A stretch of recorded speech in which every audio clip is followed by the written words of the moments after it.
friends, my name is Victoria and welcome to a video that you will be forced to enjoy because today is my birthday.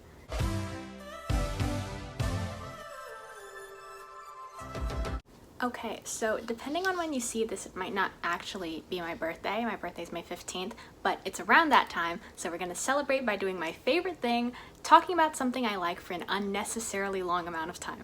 I haven't done this in a while, you might have noticed, because I had AP exams that were contributing to a lot of mental instability, but they're done now and I'm very happy to be back. Today's video might look a little different than my others. I typically like to enter or exit a video with a nice defensible thesis and then back whatever my entertainment related opinion is with a lot of facts and whatnot.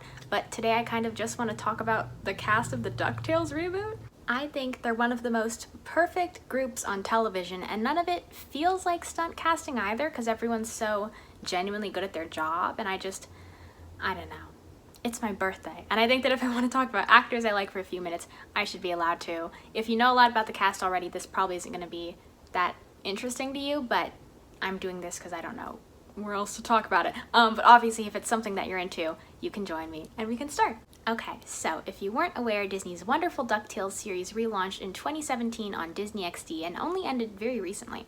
It was very good, and while I could talk about how good it was for a while, I genuinely don't think I'd be saying anything you haven't heard before. Like, this is one of the few modern reboots that I haven't seen intense debate over, which is nice. Anyways, as I stated, today I want to go over the perfect casting of this show, because while it definitely hasn't gone unnoticed, I want to go a bit more in depth with the whole thing. I'm not sure if you guys have seen those videos on like how crucial the casting was in Promising Young Woman, but those helped me realize that this is a much bigger process than I used to think it was, so I'm glad I get to kind of touch on it today. Obviously, the things that made that movie's casting so great can't really be applied to this kids show, but like, you get the idea. Also, I don't get to talk about performers as much as I'd like to on here, but I'm like so obsessed with all forms of acting, so I'm excited. I think we should start with a quick overview of everyone, so let's get to that. I think it makes the most sense to begin with the Duck triplets, Huey, Dewey, and Louie. The team behind this made it very clear that one of their goals with this series was to make the triplets like less homogenous in terms of personality, and that was certainly achieved. The writers should obviously be credited with a lot of that, but I think the voice actors also did a really good job at bringing more of a uniqueness to their character through just their expressions and allowing each one to be more of an individual. So we'll start with Huey, who's played by Danny Pudi. If you saw my last video, you know I'm a huge fan of his work. I don't think he ever misses, but his performance as Huey is so cool because it just continues to show his unbelievable range. Huey himself is already a kind of complex character, like he's a responsible one, but he's also kind of testy, and Danny gets that across very well. He also obviously is famous, but I'm going to talk more about everyone's ability to like draw in audiences at the end. Moving on, Dewey. Dewey is played by Ben Schwartz, who I'm also obsessed with. I was actually going to do a video on one of his shows the other day, but a thing happened. But all you need to know is that he's a comedic genius who's so good at voice acting in particular. He's the voice of Sonic and also like hecking BB-8, so he's qualified. And obviously, while everyone there seems very grateful for their jobs, I don't think there's anyone like as passionate about this as Ben. He stated that he was like such a big fan of this beforehand, so it's nice to see. I like when people like their jobs, I guess, so he's cool. Next up, Louie. Louie is played by Bobby Moynihan, who's obviously one of the funniest people alive. You might recall I'm like a bit obsessed with SNL, and I think he was very underrated when he was on, so it's really cool to see him in this. This could be false because I can't find my source for the life of me, but I read that the animators sometimes have to go back and add more animation to Louie because Bobby performed him with like such expression vocally, and so if that is true, I think that showcases a lot of talent and just excitement, you know? So he did a great job with him. So yeah, those are the brothers who I adore. I don't think they could have been cast any better, and now we're going to take a look at their extended circle. So the next biggest part of the show would probably be Scrooge, who's played by David Tennant. I used to be a Good Omen stan a couple years ago, so I was very glad to see him in this. I think he's a great fit for Scrooge. I don't think that's been debated. He obviously has the accent down, but he's also such a good performer and really showcased his character development throughout the series, so I enjoy. Scrooge's maid, Mrs. Beckley, is played by Toks Olagundoye, and she is so fun. She's best known for being on Castle, I think, which I haven't seen, but from what I've gathered from just interviews and obviously her performances, she's one of the sweetest people ever, and definitely a good fit for this role. Next up is another one of my favorites, Webby Vanderquack, who's played by another comedic genius, Kate McCucci. I was a fan of Garfunkel and Oates at an age I probably shouldn't have been, but I really like Kate. Webby is definitely a character that requires a lot of energy, and she does not hesitate to bring it.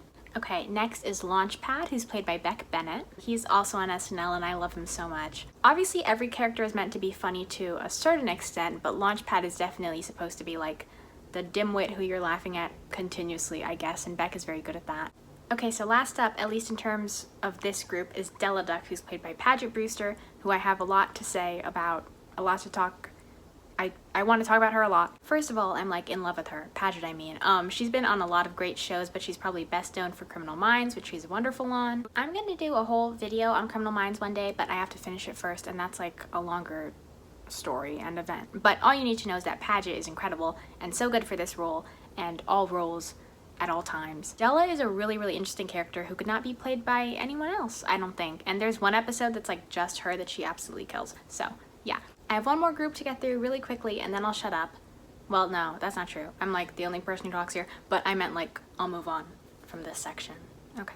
So, in addition to the people that I just listed, there are a few recurring characters who are also played by the coolest people ever, further confirming my theory that this is the greatest cast of all time. I'll introduce them to you now. Jim Rash plays Gearloose. He's very funny and also has an Oscar, so. Lin-Manuel Miranda plays Fenton. He's literally Lin-Manuel Miranda. I should not need to elaborate. I will not elaborate. Lin-Manuel Miranda. Mark Beeks is played by Joshua Brenner, aka one of the few men from Silicon Valley I can trust, and he does a very good job. Catherine Tate plays Magica Dispel. You probably know her from The Office. I'm in love with her as well. Little poet moment for me. Okay. And then Don Cheadle plays Donald Duck.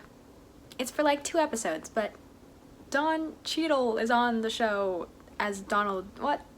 You know, there are like 200 more people I could list, but for the sake of keeping the 2 viewers I currently have, I'm just gonna run through these last ones really quickly.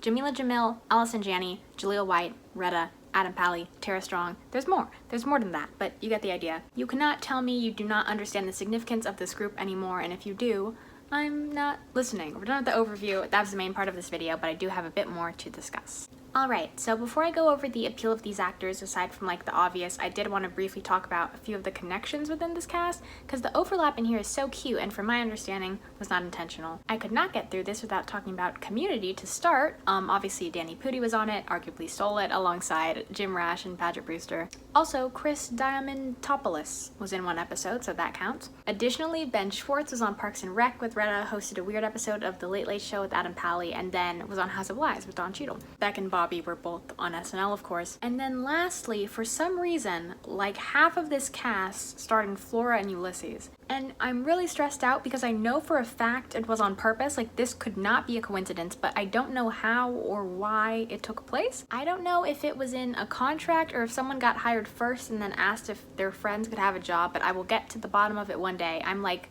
very curious about this. I would love answers if someone knows. Anyways, the main takeaway here was that it's a small industry that I'm dying to get into. Alright, so I talked about the very famous stars of this show, I explained why I think they're qualified for their jobs, and then I very briefly touched on their overlaps in projects. I'd like to conclude by discussing this cast's ability to draw in audiences, because I think it's kind of cool.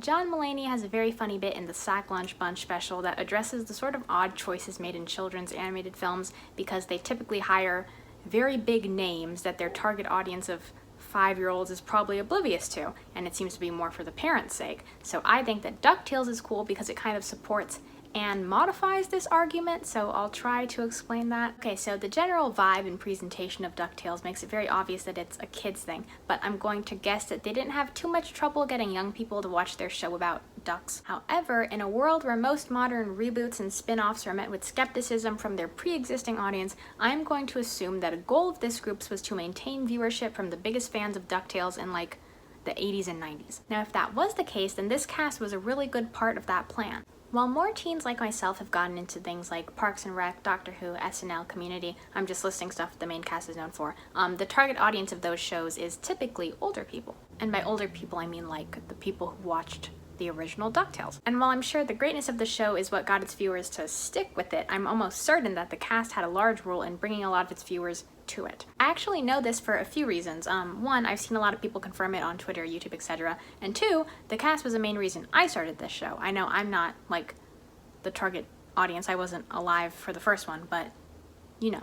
I am a huge fan of almost everyone in this cast, but I was especially in a very large Community, Parks and Rec phase when I started this, so the people from those shows definitely had a hand in my viewership. Anyways, that was kind of all I wanted to talk about today. I told you it'd be boring, but if you stuck around, I do appreciate it. I just wanted to talk about a show I like, or more specifically, the people I like on the show that I like. I realized that like getting overly into celebrities can be kind of scary sometimes. I've become a lot more aware of my like kind of concerning parasocial relationships recently, but I mean, there's nothing wrong with supporting artists, and that's all I wanted to do today. I hope you got something out of this, and if you didn't, you can pretend because it's my birthday. Oh. If you enjoyed, you can like or subscribe, and if you want to continue the discussion, you can leave a comment. I love when people like what I like. And speaking of that, OMG, my Laugh Olympics video recently hit 500 views, and I realized that in comparison to like anything else on this platform, that's not a big deal, but it's big for me. I don't consider that my best work at all. I don't know if anything on this channel is particularly worthy of all that, but for some reason that video has gotten so many nice interactions from so many nice people with such cool thoughts on the show, and it's so cool to think that my video had a small part in getting those conversations to happen. So if you played any role in getting that too, it's big 500. I do appreciate it. But yeah, I'm done for real now. Thank you for watching. Thank you for letting me wear this stupid crown for at least 30 seconds. And I hope you enjoyed. Thank you so much for watching, and I will be seeing you. Bye!